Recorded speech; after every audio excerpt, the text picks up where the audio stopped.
परेशानी दूर करने के लिए कभी किसी से जिक्र करते हैं, कभी किसी से तज़किरा करते हैं, कभी दोस्तों अहबाब की महफिल में जिक्र कर रहे हैं, कभी होटलों पे बैठ करके जिक्र करते हैं, कभी खेत में बैठ करके जिक्र करते हैं, कभी खलियानों में बैठ करके जिक्र कर रहे हैं। ये हम बड़ा परेशानी का आलम है।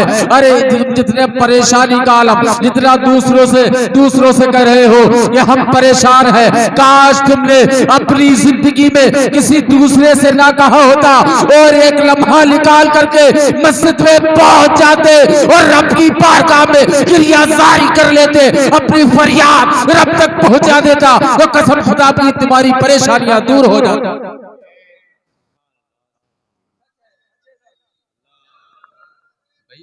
या रसूल अल्लाह, या अली, या गौस, अल्लाह अकबर। बहुत जिंदाबाद। नई परेशानियां में बेकरार फिर रहा है, इससे कह रहा है, वो सोच रहा है दुनियादारों के चौखट पे जा रहे हैं कि परेशानी दूर हो जाए। कोई किसी की चौखट पर जाता है कि जरा सी परेशानी आ गई दूर हो गई, कोई किसी की चौखट पर चला गया कि उसकी परेशानी दूर हो जाए। अरे नादान, तू रब की बारगाह में चला जा, मदीने के ताजदार की बारगाह में चला जा, अल्लाह तबारक व तआला तेरी परेशानियां दूर फरमा दे। बेशक, सुभान अल्लाह, सुभान अल्लाह, बहुत खूब, जिंदाबाद, जिंदाबाद। अब ये तो परेशानी का टाइटल रहा, इसके अलावा क्योंकि हमें दुनिया की फिक्र है, आखिरत की फिक्र नहीं। और सुने, जो लोग आखिरत की फिक्र करते हैं वही लोग दुनिया में भी कामयाब होते हैं, आखिरत में भी कामयाब होते हैं। बेशक, सुभान। जो लोग दुनिया की फिक्र नहीं बल्कि आखिरत की फिक्र करते हैं, दुनिया में भी कामयाब होते हैं और आखिरत में भी कामयाब होते हैं। आपने देखा होगा उमूमी तौर पर हमारे यहाँ जब किसी के अजीज का इंतकाल होता है, हाजी अनीस साहब, जब किसी अजीज का इंतकाल होता है तो जो लोग जमा होते हैं, जो लोग पहुंचते हैं, पहुंचने के बाद आपस में लोग इजहार ख्याल करते हैं, कहते हैं बड़ा नेक शख्स था, दुनिया से चला गया। कुछ लोग ये कहते हैं कि चला तो गया यार, काम तो अच्छे करके गया। दूसरा पूछता है कि कौन से अच्छे काम इसने अपनी जिंदगी में किए, कौन सा अच्छा काम करके गया। तो अब लोग मिसाल पेश करते हैं, मिसाल पेश करते हैं कि ये बड़ा कामयाब जिंदगी गुजार के गया, इसके इतने बेटे थे, सारे बेटों को अलग अलग मकानात बनवा करके गया, सारे बेटों को हिस्सा दे करके गया, फला बेटे के नाम में इतनी जमीन दे करके गया है, फला बेटे को फला का फ्लैट दे करके गया है। यानी कि तमाम लोग कहते हैं बड़ा अच्छी जिंदगी गुजार के गया। और हाल यहाँ तक हमारा होता है, जब रिश्तेदार जो आते हैं वो अपने घरों में तस्करे करते हैं, देखो फला साहब के इंतकाल में गए तो देखा कि उन्होंने अपने बच्चों का अपनी जिंदगी में फैसला करके चले गए, उन्हें मालो मता दे करके चले गए, मालो दौलत दे करके चले गए, अपने बेटों को दर्श देते कि उनकी तरह जिंदगी गुजारो। अरे तुम आज भी गफलत में हो और कल भी गफलत में थे। इरशाद अज़हरी ये कहता है कामयाब जिंदगी ये नहीं है कि वो माल छोड़ करके गया है, वो जमीन और जायदाद छोड़ करके गया है, वो महिला करके गया है, बल्कि कामयाब जिंदगी वो जिया है, कामयाब जिंदगी वो गुजार करके कहा है जिसकी तर्जुमानी सरकार ताजुश शरिया फरमाते हैं कि जिंदगी ये नहीं है किसी के लिए, अरे जिंदगी है नबी की, नबी के लिए। बेशक, सुभान अल्लाह, सुभान अल्लाह, बहुत खूब, जिंदाबाद, जिंदाबाद, बहुत खूब। कामयाब जिंदगी ये नहीं कि तुम ये सब कुछ करके गए, बल्कि कामयाब जिंदगी ये है कि तुम मुस्तफा करीम का वफादार बन के गए, गुलाम बन करके गए। बेशक, सुभान अल्लाह।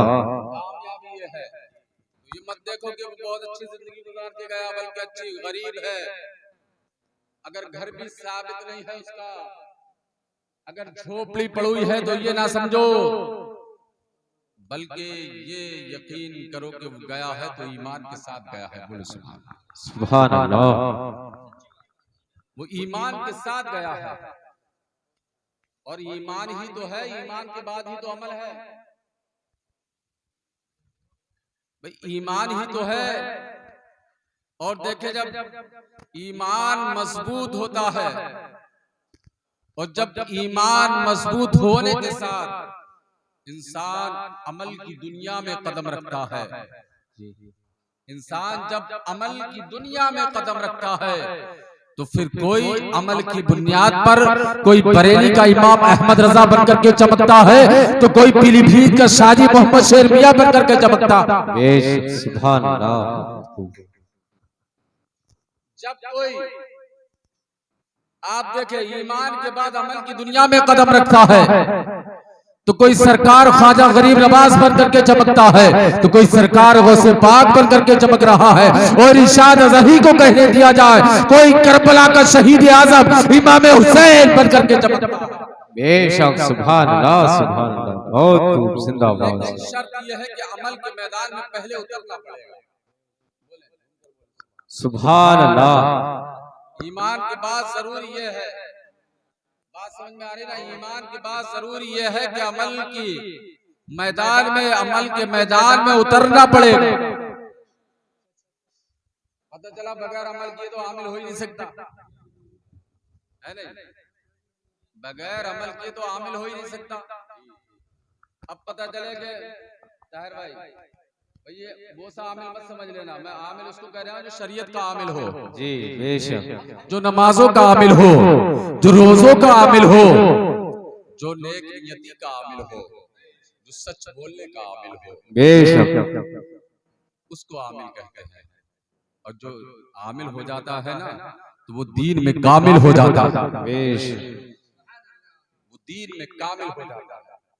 बहरहाल मैं मौत के ताल्लुक ही से बोलूंगा क्योंकि बात बड़ा तवील हो जाएगी, क्योंकि बात जो निकलती जा रही है ना जहन में, बोलना तो बहुत कुछ अपने लोगों के लिए, कि हालात हाजरा में हम किस तरफ जा रहे हैं, अमल की तरफ हमारा रुझान नहीं, अमल की तरफ हमारा ध्यान नहीं, बिल्कुल हट गया है। नेकियों से हमारा राबता ही नहीं रहा, अच्छाइयों से हमारा राबता ही नहीं रहा, बल्कि बुराइयों के दलदल में यहाँ तक के घुस गए जहाँ ईमान के लाले बचाना पड़ गया, ईमान बचाना मुश्किल हो गया, ईमान बचाना मुश्किल हो गया। अभी तुम्हें तकरीर कर दी जाए, बता दिया जाए बड़ा नेक हो तुम यार, जन्नती हो, तो खड़े होकर के नारे लगाओगे, लेकिन हम अमल, ईमान अमल पे तो कर नहीं रहे अमल कोई दीन का। अब वो अमल ना करने की वजह ये हुई कि हम यहाँ तक के दलदल में घुस चुके हैं कि ईमान बचाना मुश्किल हो गया। ईमान बचना मुश्किल है, यहीं से तो होती है। पहले लोग दीन से दूरी होती है, दीन से दूरी के बाद फिर उसके जहनों में खुराफात पैदा हो जाती है, क्योंकि दीन से दूरी का मतलब दिल का सियाह होना, दिल का काला होना। जब दिल का काला हो जाएगा तो शैतान पूरी तरीके से कब्जा कर लेगा, और जब शैतान कब्जा कर लेगा तो वही कहोगे जो शैतान कहेगा। जी हक जी बिल्कुल सच। जब तुम्हारे दिल के अंदर जो मोहब्बत है वो शैतान की घर कर गई है, रहमान की मोहब्बत अगर घर कर जाती तो हम ये तबाहियों की आज दलदल में ना होते, आज हम परेशान हाल ना होते, आज हम जिस तरह से अपनी जिंदगी गुजारा, और वो भी कैसे न कैसे गुजार लेते हैं।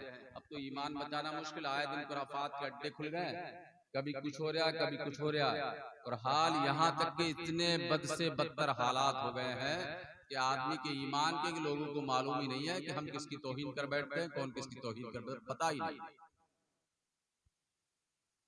इसका मालूम ही नहीं है। जाहिरी तौर पर चलो किसी ने नहीं पता चला, लेकिन ये बताओ मरोगे तो क्या होगा भाई? अमल तो वैसे ही नहीं, नमाजें तो वैसे लेकर के नहीं जा रहा, रोजे तो हम वैसे लेकर के नहीं जा रहे हैं दुनिया से, तो ये बताओ ईमान भी ना लेकर के जाए किस मुंह से जाओगे? वो ईमान जिस ईमान के हम दुहाई देते हैं, जिस ईमान के हम तज़किरे सुबह शाम हमारी महफिलों में होते हैं, अरे ईमान बचाया तो असलाफ इकराम की हयात मुबारका देख लो। और जो सबसे बड़ी परेशानी, हम लोग कहते हैं यार क्या करें, हम कुछ कर नहीं सकते, तुम बहुत कुछ कर सकते हो, तुम, ये जरा तकरीर स्लो मोशन में कर रहा हूं इसलिए बात जहन में उतर जाए, तुम बहुत कुछ कर सकते हो, सुने क्यों कर सकते हो तो सुने। जब इंसान इस दुनिया में अभी आया नहीं, इंसान अभी इस दुनिया में आया नहीं, यानी कि जब कोई नौमौलूद बच्चा पैदा होता है, उससे पहले जब माँ के शिकम में जब हमल करार पाता है, जब माँ के शिकम में रहम में जो हमल करार पाता है, जिसको नुत्फा कहा जाता है, ये नुत्फे का भी मसला बड़ा खतरनाक है। अगर नुत्फे में कमी हो ना तो कोई गुस्ताखे नबी होता है, तो कोई गुस्ताखे सहाबा होता है, कोई गुस्ताखे अहले बैत होता है।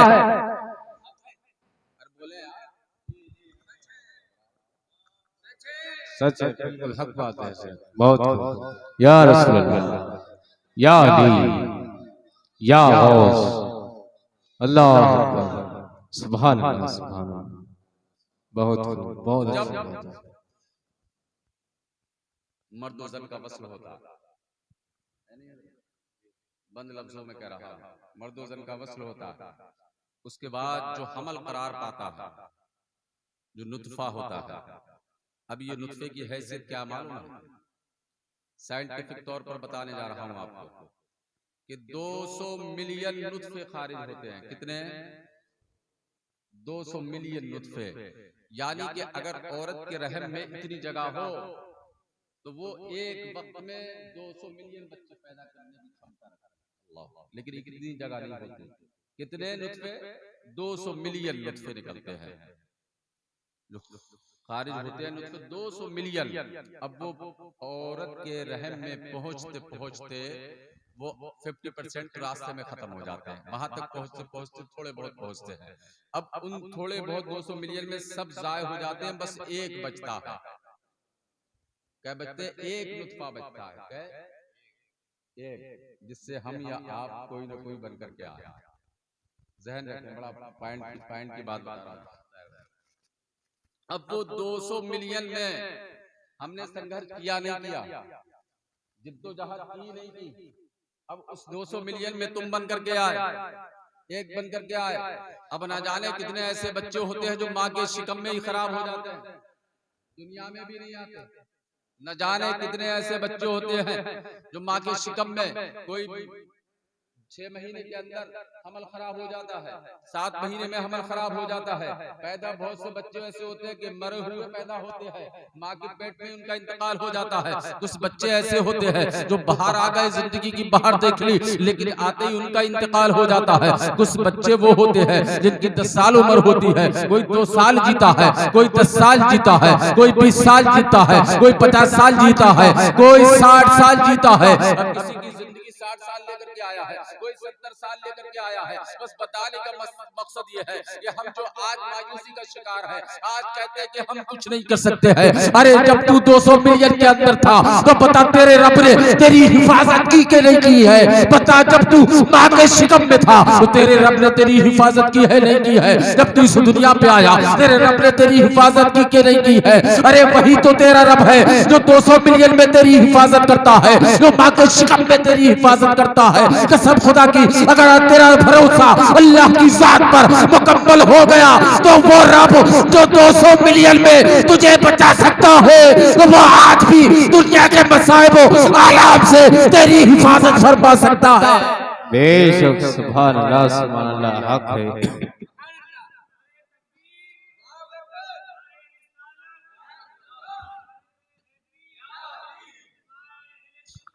जिंदाबाद, अल्लाह अकबर, या रसूल अल्लाह, सुभान अल्लाह, सुभान अल्लाह। वो रब हिफाजत भी कर सकता है। समझ रहे नहीं? अब सुने, जब ये नुतफा माँ की शिकम में करार पाता है तो फरिश्ता नुतफे को अपने हाथ में लेता है, रब की बारगाह में अर्ज करता है कि मौला, ये जो बंदा, ये नुतफा जो करार पा रहा है माँ के रहम में, मौला इसके अमल कैसे होंगे? फरिश्ते पूछते हैं। जरा गौर करें बात पर, अपने वही पॉइंट पाया जो बयान करना है मुझे। फरिश्ते पूछेंगे मौला इसकी जिंदगी कितनी होगी? मौला ये नेक काम करेगा या बुरे काम करेगा? फरिश्ते पूछेंगे मौला इसकी उम्र की मुद्दत कितनी होगी और जो दुनिया पे किस तरह से जिंदगी गुजारेगा? रब फरमाएगा फरिश्ते लौहे महफूज को देख लो, उसकी उम्र की मुद्दत लिखी हुई है।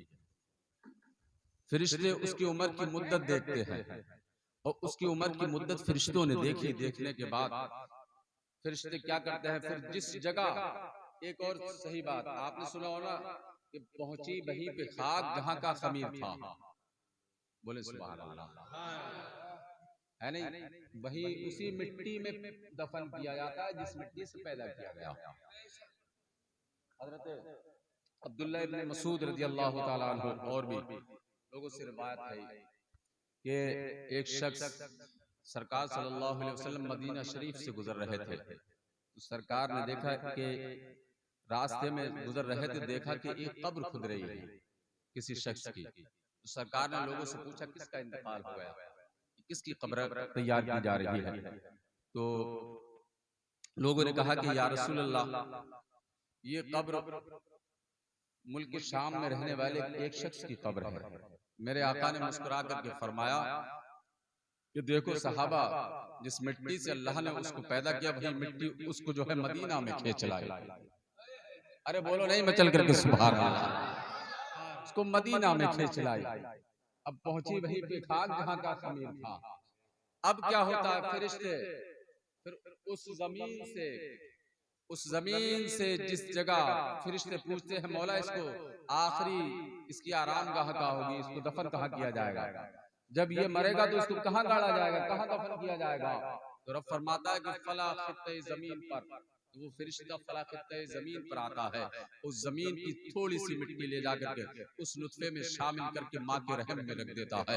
फिर वही नुत्फा बड़ा होता जाता है, फिर 1 महीना गुजरता है, 2 महीना गुजरता है, 3 महीना गुजरता है। जब 9 माह मुकम्मल हो जाते हैं तो फिर वही कभी शहजादा बन करके आता है, कभी शहजादी बन करके इस दुनिया में आती है। अल्लाह अकबर। जरा देखें फिर हमारी जिंदगी का हासिल ये है कि हम अच्छाई करने वाले थे या बुराई करने वाले थे, वैसे जरासीम हमारे अंदर है कि हम क्या दुनिया पे आकर के करने वाले थे। तो प्यारे क्यों ना अपनी जिंदगी गुजारना चाहो, बस यही पैगाम देना चाहता हूँ मैं कि जब हम दुनिया में आए हैं तो क्यों ना इस तरह से अपनी जिंदगी गुजार करके जाए, जब हमारा जनाजे उठे तो कहने वाले यही कहे कि देखो ये किसी दुनियादार का जनाजा नहीं जा रहा है, बल्कि मदीने के ताजदार के गुलाम का जनाजा जा रहा है।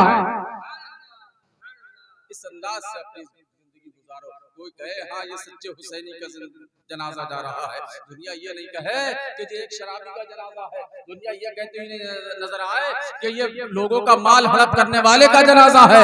लोग ये ना कहे कि एक ये बेईमान का जनाजा है, बल्कि लोग कहे ये हुसैनी का जनाजा है, ये हुसैन से मोहब्बत रखने वाले का जनाजा।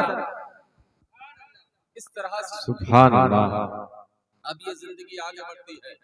माँ के शिकम में 9 महीना हो गया, बच्चा पैदा हो गया, माँ बाप ने वालिदैन ने खुशियां मनाई। खुशियां मनाने के बाद फिर वो वक्त आया बच्चे की शादी के लायक बच्चा हो जाता है।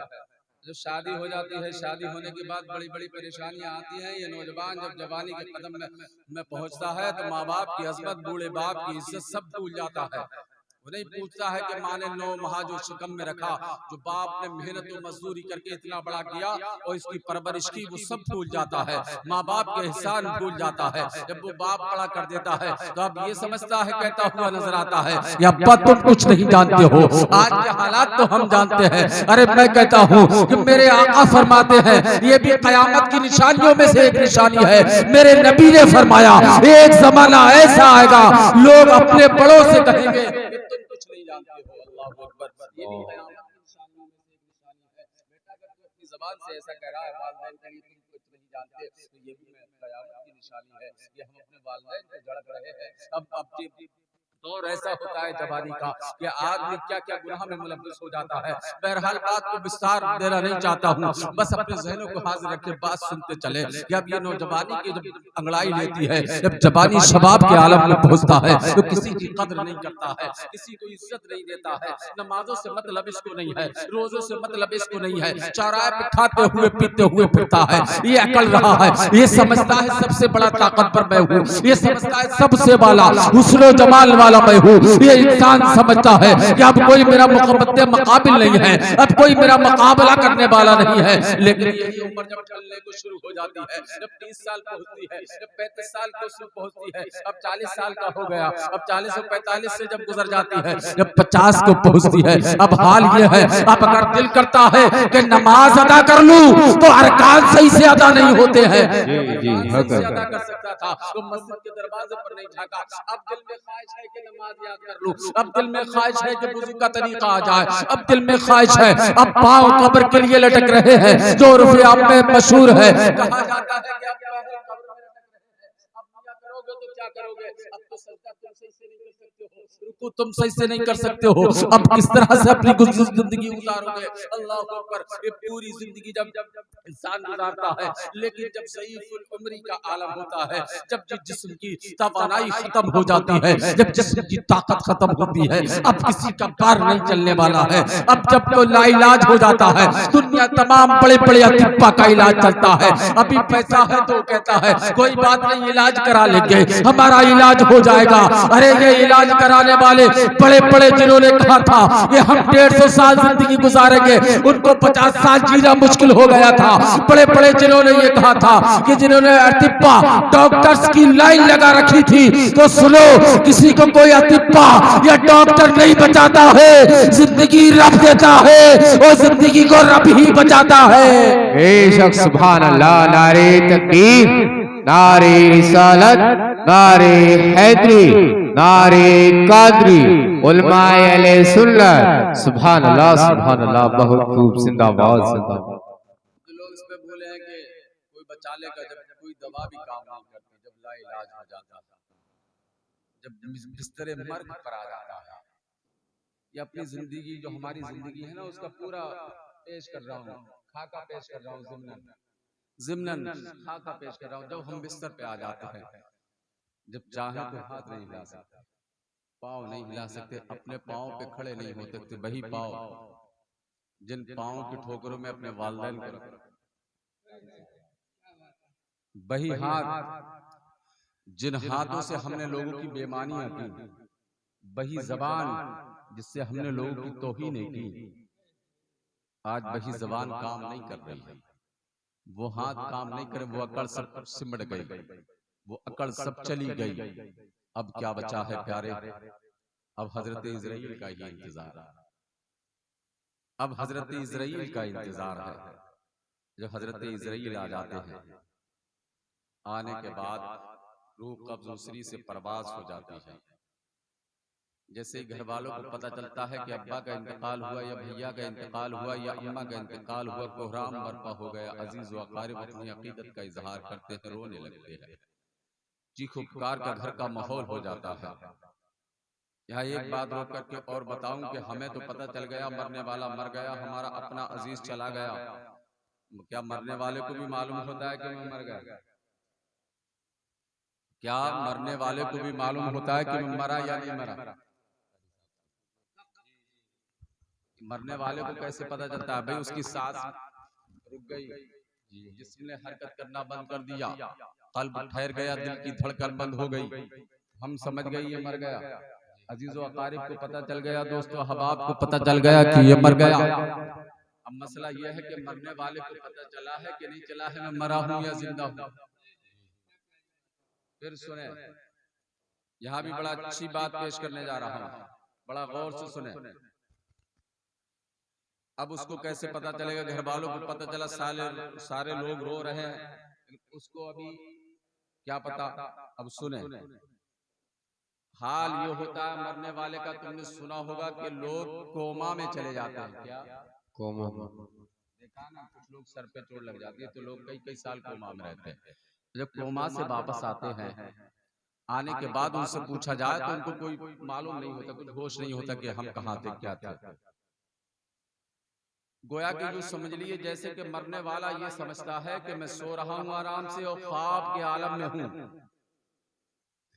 ख्वाब के आलम में हूं। मरने वाला ये समझता है, ये सब देखता है मरने वाला, क्योंकि ये हदीस से साबित है। मेरे नबी फरमाते हैं, जब कोई इंतकाल करता है उसके बाद उसके अज़्ज़ा अक़रबा जब उसकी लाश पर आते हैं, उसके जनाजे पर रोते हैं या उसके जनाजे पर आते हैं, तो फरिश्ते उससे मरने वाले से कहते हैं कि देख तेरे अजीज़ व अक़ारिब, देख ये दुनिया है जो तुझ पर आज रो रही है, ये तेरे अज़्ज़ा हैं जो तुझ पर रो रहे हैं, और ये देख तुझे गुस्ल कौन दे रहा है, तुझे कफन कौन दे रहा है, तुझे तख्ता पे किसने लिटाला है। ये सारी चीजें मेरे आका फरमाते हैं, फरिश्ते बताते हैं, वो देखता है और देख करके महसूस करता है कि मुझे गुस्ल कौन दे रहा है। इसलिए तो उलमा फरमाते हैं अगर गुस्ल का मामला आए, अगर बाप का जनाजा है तो बेटी को गुस्ल देना चाहिए, अगर भाई का जनाजा है तो भाई को गुस्ल देना चाहिए, अगर माँ का जनाजा है तो बेटी को गुस्ल देना चाहिए, अगर बेटी का जनाजा है तो माँ को गुस्ल देना चाहिए। इसलिए देना चाहिए कि जब तुम अपने अजीज के पास जाते हो, जब उसके करीब जाते हो तो वो तुम्हें पहचानता है। जब अजीजों को अपनी खिदमत करते देखता है उसका दिल खुश होता है कि देखो मैंने ऐसी औलाद छोड़ी है, मेरे जाने के बाद भी मेरी खिदमत करती हुई नजर आ रही है। बेशक बेशक, सुभान अल्लाह, बहुत अच्छी बात है, बहुत अच्छा पैगाम खिदमत है। करती हुई नजर आ रही है। आप सुनते चले, बस मुख्तसर तौर पर बात बयान करता चलता हूँ, लेकिन जब वो चला गया, अब वो ख्वाब के आलम में अपने आप को महसूस करता है, उसे मालूम नहीं है, बल्कि वो ख्वाब गफलत में है। जैसे हम इस दुनिया में गफलत में जी रहे हैं, हम समझ रहे हैं हमेशा जीना है, हम लोगों को कब्रिस्तान ले जा करके आते हैं, आने के बाद वहां से वापस आते हैं, ऐसे चेहरे होते हैं हमारे, हमें महसूस ही नहीं होता, हम समझते हैं इसी को मरना है, जिसको छोड़ करके आए हैं, हमें नहीं मरना है। अरे प्यारे, आज उसको लेकर के गए हैं, खुदा ना करे हम में से कोई सुबह भी उसकी बात चला जाए, कोई जरूरी नहीं है कि तू बच जाए, कोई गारंटर नहीं है तेरा जो गारंटी तुझे दे दे, जब रब ने तेरी मौत लिख दी है तो कोई दुनिया की ताकत तुम्हें बचा नहीं सकती है। हजरात गिरामी, मुख्तसर तौर पर सुनते चले, जब अजीज व अकारिब इधर तैयारी करते हैं, वो ख्वाब के आलम में समझ रहा है, वो समझ रहा है मैं ख्वाब देख रहा हूं, मैं मर गया हूं, मैं ख्वाब देख रहा हूं, मेरे अजीज व अकारिब गुस्ल दे रहे हैं, मेरे गुस्ल दे रहे हैं। अब जब जनाजा तैयार हो जाता है, वो सब देख रहा है, जनाजा तैयार होता है, जनाजा उठता है, नमाज जनाजा अदा होती है, वो देखता है, वो देखने के बाद यही समझता है कि लोग मैं ख्वाब के आलम में हूँ। अब अजीजों अकारिब ले जाकर जब कब्रिस्तान पहुंचते हैं, कब्रिस्तान में उतार देते हैं, उतारने के बाद जब पटले लगा दिए जाते हैं, मनोमन मिट्टी के नीचे रख दिया जाता है। अब तारीख कोठरी है, अब अंधेरा ही अंधेरा है, अब कोई यारो मददगार नहीं है, अब कोई मदद करने वाला नहीं है। कल तकलीफ अगर होती थी तो भाई काम आ जाता था, कल अगर तकलीफ होती थी तो बेटा बाप के काम आ जाता था, माँ बेटी के काम आ जाती थी। आज कोई दोस्त भी काम आने वाला नहीं है, आज मालोसर भी काम आने वाला नहीं है, आज आलीशान कोठरियां काम आने वाली नहीं है। अब उस काली कोठरी में पहुंचा है, अब जब उसमें पहुंचा है तो देखता है काली कोठरी में आ गया हूँ, कब्र में उतार दिया गया हूँ। हज़रात गिरामी, तारीख कोठरी है, अब चारों जानिब देखता है, जब अज़ान हो जाती है, अज़ान होने के बाद जैसे उसकी कब्र पर अज़ान दे करके वापस चलते हैं, वो उनकी आवाज सुनता है जाने की, अब समझता है ये लोग जा रहे हैं। अब कब्र के अंदर मेरे आका फरमाते हैं कि जब उसके अजीज व अक़रबा उसको कब्र की मंजिल में उतार करके आते हैं तो वो इस तरह से चीखता है, अपने अजीजों को आवाज देता है, बल्कि उलमा यहाँ तक कहते हैं अपने अजीजों के नाम ले लेकर के पुकारता है, फला मुझे कहाँ छोड़ करके जा रहा है, अरे फला मेरे बेटे कहाँ छोड़ करके जा रहा है, मेरे भाई मुझे कहाँ छोड़ करके जा रहा है, मेरे अजीज रिश्तेदार मुझे कहाँ छोड़ करके जा रहा है। जब उस कब्र की काली मंजिल में उतरता है, जब देखता है अब कोई यारो मददगार नहीं है, अब कोई भी नहीं है, अपना जिस्म देखता है तो देखता है कफन है, टटोल करके जिस्म देखा, उसने देखा ये तो सफेद कफन है, लगता है वाकई मर गया हूँ। अब ये ख्वाब नहीं है बल्कि हकीकत है। जब बाईं जानिब देखता है, जब दाई जानिब देखता है, आगे पीछे देखता है, अब देखता है काली कोठरी में आ गया हूँ, इसी को तो कब्र कहते हैं। अब उसे यकीन हो गया अब मेरी दुनिया बदल चुकी है, अब मेरी दुनिया बदल चुकी है, अब हमेशा रहने वाले कोठरी में आ गया हूँ, हमेशा रहने वाले महल में आ गया हूँ। जब उसे दुनिया की उम्मीदें खत्म होती है तब मदीने के ताजदार से उम्मीद लगाता है और यही कहता है जिसकी तर्जुमानी इमाम अहले सुन्नत फरमाते हैं, या हबीबी या रसूल अल्लाह, तुम्हें जाना तुम्हें माना न रखा गैर से काम, लिल्लाहिल हम्द में दुनिया से मुसलमान। बेशक, सुभान अल्लाह, बहुत खूब, बहुत अच्छा पैगाम है, हकीकत है। मददगार नहीं है कब्र में, इधर देखता है उधर देखता है, अल्लाह अकबर। उसको मालूम है जब वो मोमिन होता है ना, उसको मालूम है जहाँ से दुनिया के सहारे खत्म होते हैं वहां से मेरे पैगंबर का सहारा शुरू होता है।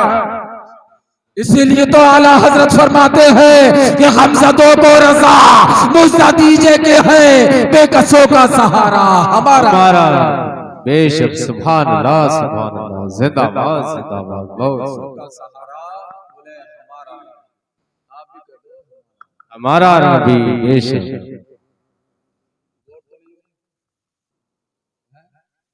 अच्छी बात समझ में आ रही है। मुख्तसर तौर पर खत्म ही करने वाला हूँ, सुने रहे, खत्म करने वाला। नहीं नहीं नहीं,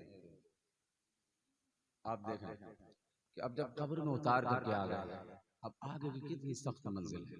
तो बताओ हम कब्रों में क्या लेकर के गए? थोड़ी देर को हम अपना मुहासबा करें, हम क्या लेकर के गए? कोई दौलत लेकर के गए? कुछ लेकर के गए? नहीं लेकर के गए। अगर ईमान मुकम्मल है तब भी थोड़ी बहुत खैर है, और अमल और ईमान जब दोनों लेकर के जाओगे तो फिर मेरे आका फरमाते हैं वो कब्र काली तारीख नहीं रहती, बल्कि जहां तक वो देखता है रोशन हो जाती है। बेशक बेशक, बहुत खूब जी, हक है बेशक। जहां तक देखता है वो रोशन कुशादगी इतनी हो जाती है, जहां तक उसकी नजर जाती है बस उसकी कब्र में जन्नती खिड़कियां भी खोल दी जाती हैं। बोले सुभान अल्लाह। जैसा अमल वैसी राहत है, नहीं जैसा अमल वैसी पोस्ट मिलेगी, ओहदा वही मिलेगा।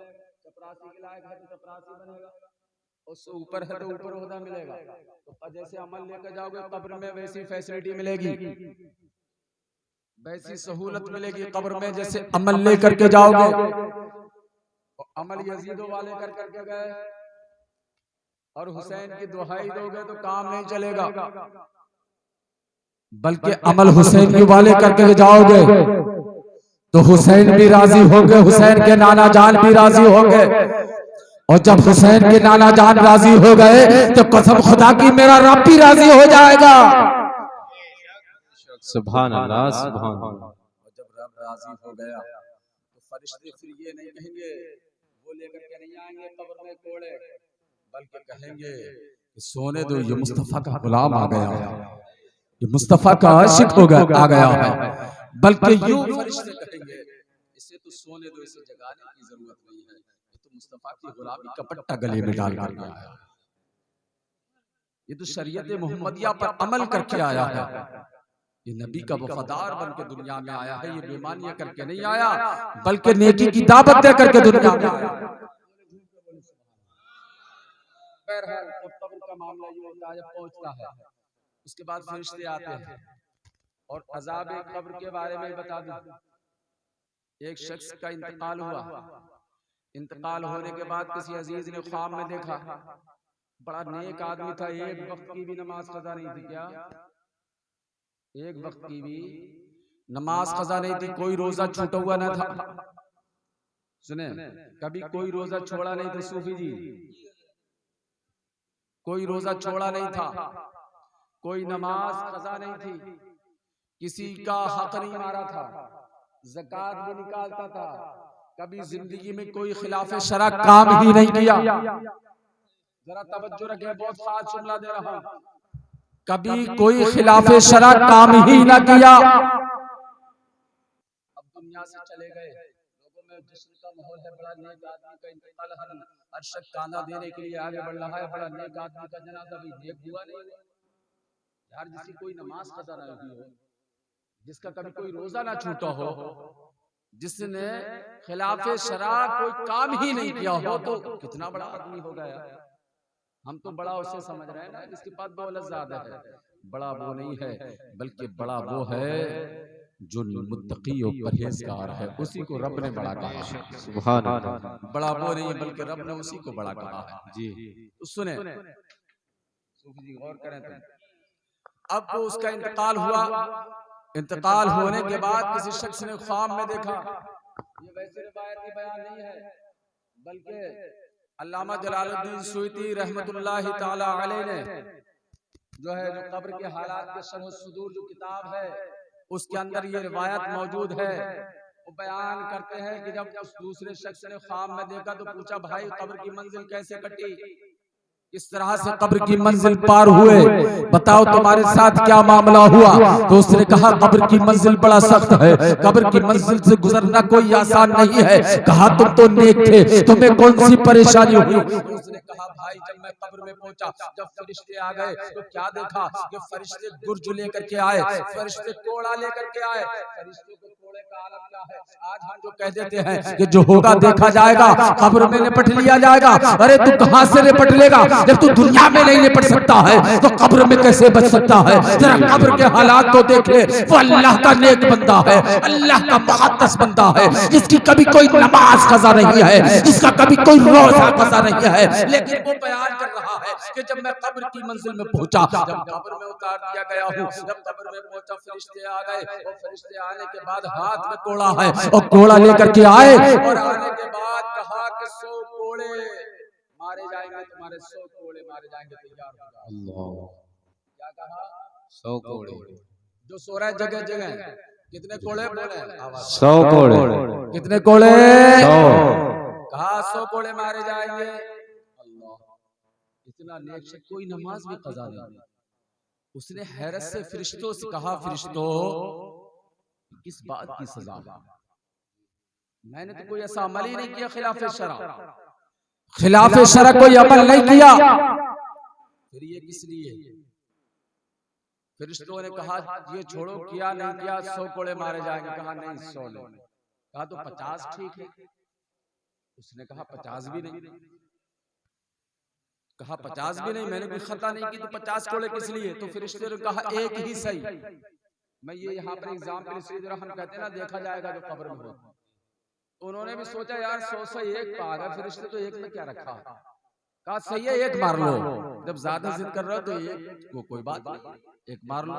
अल्लाह, जब फरिश्तों ने कोड़ा मारा तो ताहद्दे निगाह वो शख्स जमीन के अंदर धंस गया और पूरी कब्र में आग भड़क उठी। अल्लाह, एक कोड़े का ये हाल है,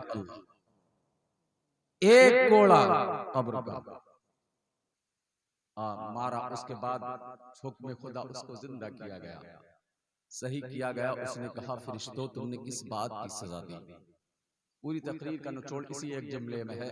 इसी पर मिज़वाही साहब ने तकरीर की, इसी पर हाफिज ताहिर साहब ने तकरीर की, और उसी उनकी तकरीर का आखिरी जुमला निचोड़ पेश कर रहा हूं। तो कहा कि किस फरिश्तों तुमने सजा किस बात की दी? अल्लाह अकबर। कहा दरअसल वजह पूछना ही चाहते हो तो वजह ये है कि एक बार धोखे से, क्या जुमला ध्यान रखें, धोखे से आपको मालूम नहीं था, धोखे से आपने बगैर वुजू नमाज अदा कर ली। अल्लाह, जी ज़हन में नहीं था कि कभी हो जाता है ना हमारा वुजू है या नहीं है, कुछ लोग सोचते हैं पढ़ ले रहे हैं।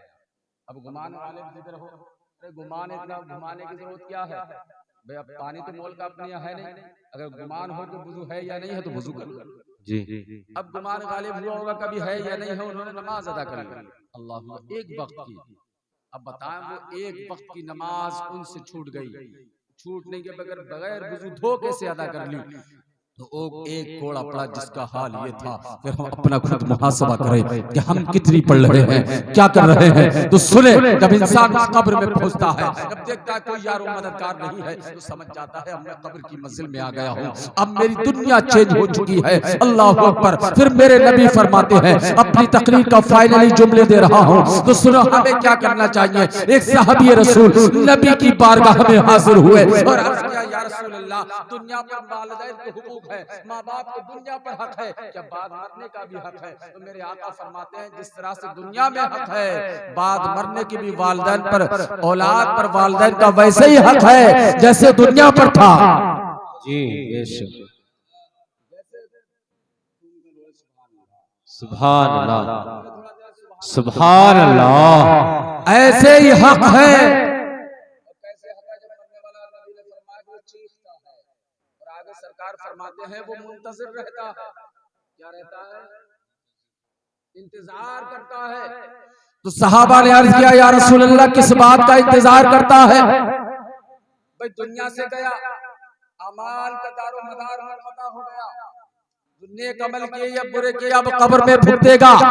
अब सारी चीजें खत्म हो चुकी है, लेकिन अब इंतजार किसका है? साहबा ने अर्ज किया या रसूल अल्लाह, अब मरने वाला कब्र में पहुंच गया है, अब फरिश्तों को सवाल देना है, सब फरिश्तों के सवालों के जवाब देना है, लेकिन इंतजार किस बात का है? मेरे नबी फरमाते हैं ये इंतजार इस बात का है कि मरने वाला इस इंतजार में रहता है कि काश मेरी औलाद मेरे लिए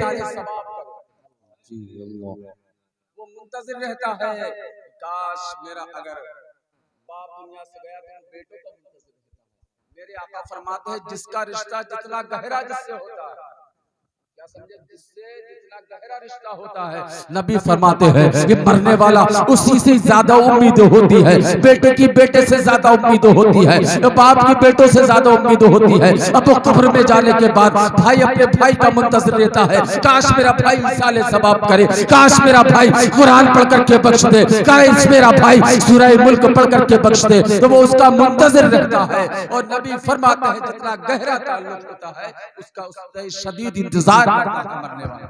ये शख्स सुभान अल्लाह बहुत सख्त इंतजार करता है मरने वाला। साले सवाब करना चाहिए, वो मुंतज़िर रहता है साले सवाब का। तो इसलिए ये हमारा हक है बाद मरने के, अजीज व अकारिब का हक है, अगर वो सच्ची मोहब्बत रखते हैं तो अपने मारने वालों के लिए इसाले सवाब की महफिलें सजाते रहे। जी बेशक। और सुनो, आखिरी जुमला फाइनल जुमला तकरीर का दे करके जा रहा हूँ, और अकीदत से भी जुड़ा हुआ है। हमारी या कोई खत्म हो, अगर हमारे बाप जाए तो अपनी औलाद को वसीयत करते हैं, अगर हमारा भाई इंतकाल करे तो अपने भाई को वसीयत करेगा। हाँ, एक शख्स ऐसा है जो जब दुनिया से गया, नबी का एक वफादार साथी ऐसा था, जब जिसका आखिरी वक्त आया, जब उसने वसीयत की तो अपनी औलाद को नहीं बुलाया बल्कि हैदर कर्रार को बुलाया। बेशक सुभान अल्लाह सुभान अल्लाह, बहुत खूब जिंदाबाद। के विसाल का वक्त करीब आया, बोलो सुभान अल्लाह। सुभान अल्लाह। अरे बोल जाओ यार, सुभान नौजवान भैया बैठे हैं, बोलो सुभान अल्लाह। जो यारी में कहते नहीं है, तो यारी हो तो ऐसी हो। लोगों नौजवानों दोस्ती करो तो ऐसी करो, दोस्ती करो तो ऐसी करो जैसे अबू बकर और अली में है। जी बेशक। और मिसाल देखें भाई, अगर कोई हमारे घर का कोई खत्म होगा, हमारे वालिद साहब का इंतकाल हो गया, अल्लाह उन्हें जज़ाए खैर दे, जन्नत अता फरमाए, उनका इंतकाल हो गया, अगर उनको कोई वसीयत करना होती तो वो अपनी औलादों से करते हैं, और औलाद में भी जो उस औलाद से करते हैं जिसको सबसे ज्यादा समझदार समझता है बाप। अगर भाई से करेगा तो सबसे ज्यादा समझदार समझेगा। वसीयत ऐसा काम है उसी से करेगा जिससे सबसे ज्यादा प्यार होगा। लेकिन अबू बकर सिद्दीक ने वसीयत की तो अबू मोहम्मद बिन अबू बकर से नहीं की, अब्दुल रहमान बिन अबू बकर से नहीं की, बल्कि की तो हजरत हैदर कर्रार से की। बेशक सुभान अल्लाह सुभान। हजरत अली से की, हजरत अली को बुलाया, बुलाकर के इरशाद फरमाया, अली मुझे ऐसा लगता है जैसे मेरा आखिरी वक्त हो। अल्लाह, नबी का वफादार यार गारे मुस्तफा, जिसकी सदाकत की गवाही अल्लाह का कुरान देता है। जुमले तो बहुत हैं, बस वक्त नहीं है, इसलिए खाली सादा सादा गुफ्तगू सुन लें। जिसकी सदाकत की गवाही अल्लाह का कुरान देता है, और दुनिया के गज़्ज़ाब कुछ बकते रहे वो क्या कर लेंगे, है नहीं। हम किसी मुल्ला की नहीं मानते बल्कि अल्लाह की मानते हैं। अल्लाह ने जिसको सादिक कहा वो सच्चा है, अल्लाह ने जिसको सच्चा कहा वो सच्चा है। और ऐसे ही सच्चा नहीं तो सुनो, इस सच्चाई की तो बात है, हजरत अली को बुलाया, क्योंकि हजरत अबू बकर सिद्दीक को मालूम है कि अली वो है जो अमानतदार है, अमानतदार। इसलिए अली को बुलाया और बुला करके कहा कि अली मैं तुमसे कुछ कहना चाहता हूँ। कहा क्या? कहा अली मैं ये कहना चाहता हूँ कि जब मेरा आखिरी वक्त हो और जब मेरा इंतकाल हो जाए, तो इंतकाल होने के बाद मेरा गुस्ल आप देंगे। अल्लाह, क्या कहा? गुस्ल आप देंगे। जबकि यहाँ पर रोक करके एक शरीयत का मसला बताऊं, शरीयत का हुक्म यह है पहले घर वालों का हक है। अरे बोले सुभान अल्लाह। तो पता चला अबू बकर की नजर में अब्दुल रहमान बिन अबू बकर से बढ़कर हजरत अली है। अरे झूठी रिवायतों पे वो हाथ उठा देते हैं, ये तो सच्ची बात हो रही है। आज झूठी रिवायत में हा कर देते हैं, मालूम नहीं है, देख नहीं रहे हो, झूठ के पुलंदे हैं। किसी दिन ऑपरेशन करूंगा इंशाल्लाह सही कर। हाँ अभी बहुत कुछ सुन रखा है, करके किसी दिन ऑपरेशन होगा। आज ये मौत की तकरीर है, उसी के ताल्लुक से इसलिए मैंने बयान किया। अब सुने, वो पूरी दुनिया मिलकर के अबू बकर और अली को अलग करे ना तो नहीं कर पाएगी, क्योंकि अबू बकर और अली को मिलाने वाला कोई दुनियादार नहीं है, मदीने का ताजदार है। बेशक सुभान अल्लाह, बहुत खूब, जिंदाबाद जिंदाबाद। अली का क्या कहना चाहते हो? कहा वसीयत करना चाहता हूँ, कहा क्यों, कौन सी वसीयत है?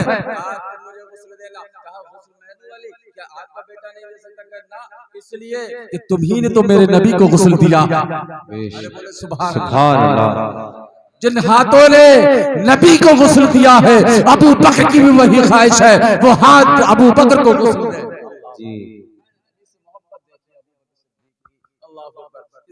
और कहा कि जब मेरा जनाजा तैयार हो जाए, जब नमाज़े जनाजा हो जाए तो सुनो, मेरी कब्र मत खोदना। आप अकीदा देखिए कितना पुख्ता है, और आला हज़रत का वो शेर ज़हनों में रखे। पहले मिसरा बता देता हूँ, तू जिंदा है वल्लाह, तू जिंदा है वल्लाह, यही आकर के तकरीर खत्म कर दूंगा। तू जिंदा है वल्लाह, तू जिंदा है वल्लाह, मेरे चश्मे आलम से छुप जाने वाले। अगर जिंदगी पे बात चलेगी तो जिंदगी में ऐसे ऐसे जिंदा लोग हैं, अगर उनका मुशाहिदा किया जाए, अगर कुतुब का मुताला किया जाए, किताबों को देखा जाए, उनकी सीरत तैयबा पढ़ी जाए, तो एक नहीं बल्कि हज़रत ज़ैद शहीद की लाश को 7 साल तक टांगा रहा जालिमों ने। हज़रत इमाम ज़ैनुल आबिदीन के शहजादे इमाम ज़ैद शहीद की लाश को 7 साल तक शारे आम पर लटकाया गया, लेकिन मुर्रिखीन लिखते हैं कि 7 साल हो गए थे, ऐसा लगता था जिस्म से खून के धारे ऐसे बह रहे थे जैसे आज ही आपको शहीद किया गया। सादात इकराम की जरा जिंदगी देखें और जिंदगी का अकीदा देखें कि अबू बकर अकीदा दे रहे हैं, हजरत अली भी अकीदा देखें, कितना मजबूत अकीदा है। अबू बकर सिद्दीक ने कहा कि मेरी कब्र का इंतजाम ना करना, बल्कि मेरे जनाजा तैयार हो जाए तो रोज़ा रसूल के पास रख देना जाकर के। और अली जब आगे बढ़कर के कहना कि या रसूल अल्लाह, आपका यार गार आया है, आपका वफादार आया है या रसूल अल्लाह। बोले सुभान अल्लाह। अली का अकीदा भी ये था, तू जिंदा है वल्लाह, वरना कहते ये बताओ कि नबी कैसे सुन लेंगे माज़अल्लाह, कि नबी कैसे सुन लेंगे, नबी कैसे सुन लेंगे? नहीं, अली का भी अकीदा था कि नबी सुनते हैं, अबू बकर का भी यही अकीदा था, तू जिंदा है वल्लाह, तू जिंदा है वल्लाह। बहरहाल जनाजा तैयार हुआ, रोज़ा रसूल के सामने रख दिया।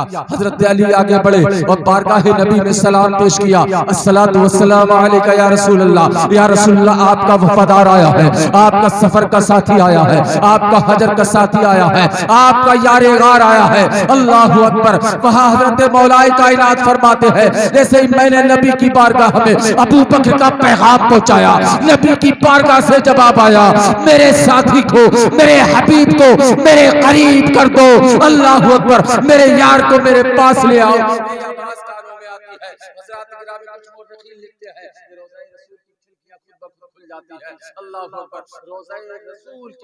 हजरत सिद्दीक़ अकबर को नबी के पहलू मुबारक में जगह मिलती है, रखी है। इसीलिए तो आला हजरत ने पुकार के कहा कि तू जिंदा है वल्लाह, तू जिंदा है वल्लाह, मेरे चश्मे आलम से छुप जाने वाले